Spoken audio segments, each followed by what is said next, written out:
सहकारीको बिउरो सहकार्य भन्ने समृद्धिको बाटो त्यसैमा भेटिने समृद्धिको बाटो त्यसैमा भेटिने। धन्यवाद। आजका यस कार्यक्रम सञ्चालकजीलाई नमस्कार। आदरणीय यस गरिमामय सभाका सभाध्यक्ष महोदय, प्रमुख अतिथि, विशिष्ट अतिथि, डाक्टर विराजमान अतिथिगणहरू, हातमा न्यायको कलम लिएर बस्नुभएका निष्पक्ष निर्णायक मण्डल, समयको महत्त्व बुझाउँदै बस्नुभएका समय पालकज्यू र साथसाथै यहाँ उपस्थित हुनुभएका मेरा गुरुवर्ग, दाजुभाइ दिदीबहिनीहरू, प्रतिस्पर्धी मित्रहरू र अप्रतिस्पर्धी मित्रहरू, आज मिति 2082 जेठ 16 गते श्री नवोदित पचत्तरधारी सहकारी संस्थाद्वारा आयोजित वक्तृत्व कला प्रतियोगितामा सहभागी भई आफ्ना भनाइहरू राख्ने अवसर पाउँदा त म आफूले आफूलाई नोबेल पुरस्कार विजेता जस्तै गौरवशाली ठानेकी छु। र आजको यस वक्तृत्व कला प्रतियोगिताको शीर्षक रहेको छ समृद्ध समाजको आधार सहकारी। सभाध्यक्ष महोदय, जसरी सगरमाथा चढ्नु अघि त्यसको उचाइ कति रहेछ भनेर ज्ञान लिन आवश्यक हुन्छ, त्यसरी नै म पनि कुनै विषयवस्तुको बारेमा बोल्नुभन्दा पहिले त्यसको छोटो परिचय दिने नै सान्दर्भिक ठान्दछु।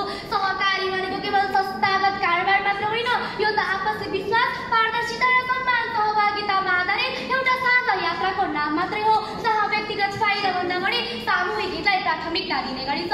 अर्थात् एक आपसमा मिलिजुली सहकार्य गर्ने साथी व्यक्ति वा भनौँ आफन्तजन नै सहकारी हो। सहकारी दुई शब्द मिलेर बनेको हुन्छ। सह प्लस कारी। सह भन्नाले सँगै र कारी भन्नाले कार्य गर्ने बुझिन्छ। एकका लागि सबै र सबैका लागि एक भन्ने सिद्धान्त यसले लिएको हुन्छ। आधुनिक सहकारीको अवधारणा 19औं शताब्दीको पूर्वार्ध सन् 1844 मा बेलायतबाट आएको मानिन्छ। बेलायती विद्वान रोबर्ट आवेले पनि सन् 1771 देखि 1858 सम्म यस विषयको बारेमा महत्त्वपूर्ण विषयहरू प्रस्तुत गरेका थिए। त्यसै कारणले त गर्दा आज उनलाई आधुनिक सहकारीको पिता पनि भनिने गरिन्छ। So let us remember the Helen Keller said that alone we can do little and together we can do so much. अर्थात् याद गरौँ न एकचोटि हेलन केलरले पनि भनेकी छन्, एक्लै बसेर गर्दा थोरै गर्न सकिन्छ, तर सँगै बसेर गर्दा कति धेरै कार्यहरू गर्न सकिन्छ।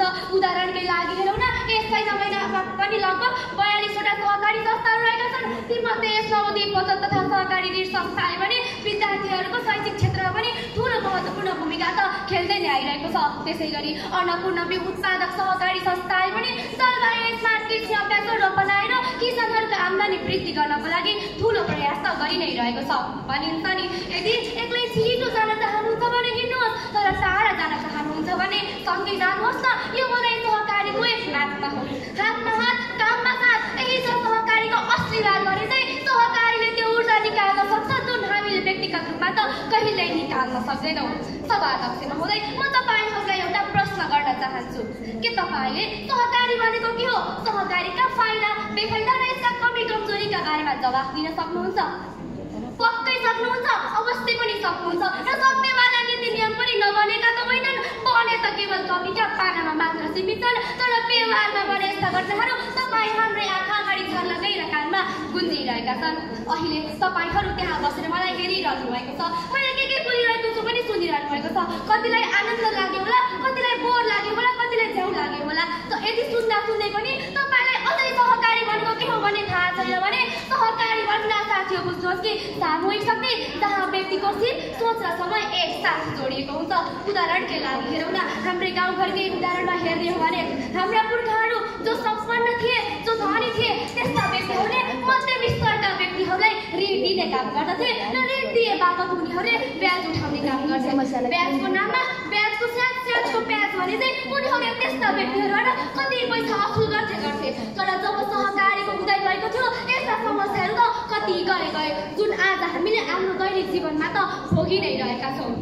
सभाध्यक्ष महोदय, संस्कृतमा पनि भनेको छ सहनावतु सहनौ भुनक्तु सहप्रिय प्रवाहै।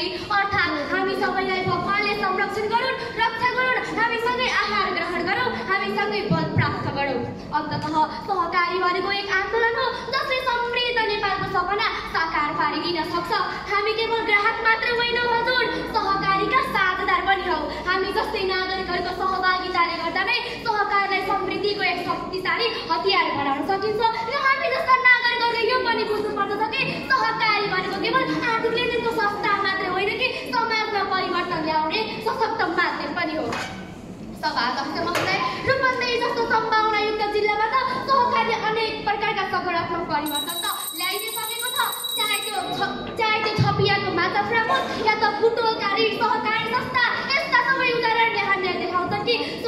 साँच्चै एउटा समृद्ध समाजको मेरुदण्ड पनि त रहेछ। तर म अन्ततः के बुझाउन चाहन्छु भने सहकारीको सफलताका लागि पारदर्शिता, जवाफदेहिता र त्यहाँका नागरिकहरूको सहभागिता हुनु निकै अनिवार्य देखिन्छ र हामी जस्ता नागरिकहरूले पनि सहकारी भनेको केवल पैसा लगेर थपक्क बचत गर्ने संस्था मात्रै होइन कि समाजमा परिवर्तन ल्याउने आधार हो, उपकरण हो भन्ने पनि बुझ्नु पर्दछ। अन्त्यमा जाँदै सहकारी गरौँ, समृद्ध समाज बनाऊ, सहकारी बढाऊ, सम्भावनाहरूका ढोका खोलौँ भन्दै मेरा भनाइहरू यही अन्त्य गर्न चाहन्छु र आजको यस वक्तृत्व कला प्रतियोगिता कार्यक्रमबाट पनि बिदा लिन चाहन्छु। हस्त धन्यवाद। जय समृद्धि, जय सहकारी। धेरै धेरै धन्यवाद कीर्तिमा।